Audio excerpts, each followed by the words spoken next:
တကယ်ချင်းလို့ခန္ဓာကိုယ်မှာဒီရုပ်တရက်ကင်မီကောက်တို့ကင်းချေများတို့ကိုက်ခံရပြီဆိုလို့ရှင်ပေါ့နော်ကျွန်တော်ဘာလုပ်ရမလဲဆိုတာကိုကျွန်တော်ဒီဗီဒီယိုဖိုင်ကနေပြီးတော့ပြောပြပေးသွားမှာဖြစ်ပါတယ်အဲ့တော့အစအဆုံးကြည့်ပေးဖို့လည်းတောင်းဆိုပါတယ်ဗျပထမဆုံးကင်းချေများကိုက်ခံရပြီဆိုလို့ရှိရင်ကျွန်တော်တို့ဒီတင်မောပင်ပေါ့နော်တင်မောပင်မှာရှိတဲ့တင်မောသီးအစီးကိုထုတ်ပြီးတော့ကျွန်တော်အဲ့ဒီအစီးကိုအုံပြီးမှဆိုလို့ရှိရင်ဒီကင်းချေများကိုက်ခံရတဲ့တန်ရာခဏအတွင်းတက်တာပြောင်းကင်းစေပါတယ်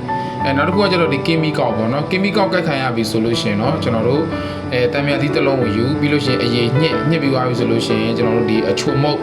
တစုံလောက်ပေါ့နော်ထည့်ပြီးတမအောင်မှွေပြီးသွားပြီဆိုလို့ရှိရင်အဲ့ဒီဥစ္စာကိုဒီကိုက်ခံရတဲ့နေရာပေါ်မှာအုံပြီးလို့ရှိရင်လည်းကျွန်တော်တို့ဒီအချိန်ခဏအတွင်းမှာတက်တာပြောင်းကင်းစေပါတယ်နောက်တစ်ခုကကျတော့ကျွန်တော်တို့အဲ့ဒါတွေမရှိဘူးလောလောဆယ်ရှာလို့မရဘူးဆိုလို့ရှိရင်ကြက်သွန်ဒီ3လုံးလောက်ကိုယူပြီးသွားပြီဆိုလို့ရှိရင်မီးဖုတ်လိုက်ပြီးအကောင်ထောင်းပြီးတော့အဲ့ဒီအရေကိုညှစ်ပြီးတော့ဒီကက်ခံရတဲ့တန်ရာပေါ်မှာလိမ့်ပြီးပေါ့နော်နောက်တစ်ခုအဲ့ဒီကြက်သွန်ဒီအဖက်ကိုလည်းအုံပြီးတော့ကတ်ထားပြီးမှဆိုလို့ရှိရင်လည်းခဏအတွင်းမှာတက်တာစီတယ်နောက်ဆုံးဒီကြက်သွန်ဒီရှာခက်လို့မရှိဘူးဆိုလို့ရှိရင်မကြီးသီးအမှဲ့ပေါ့နော်မကြီးသီးအမှဲ့ကိုခွာပြတဲ့အနှစ်ကိုယူပြီးတော့ဒီကိုက်ခံရတဲ့နေရာမှာအုံထားပြီးမှဆိုလို့ရှိရင်လည်းကျွန်တော်တို့ဒီကင်းကိုက်ခံရတဲ့တန်ရာခဏအတွင်းမှာတက်တာပြောင်းကင်းစေပါတယ်ဗျ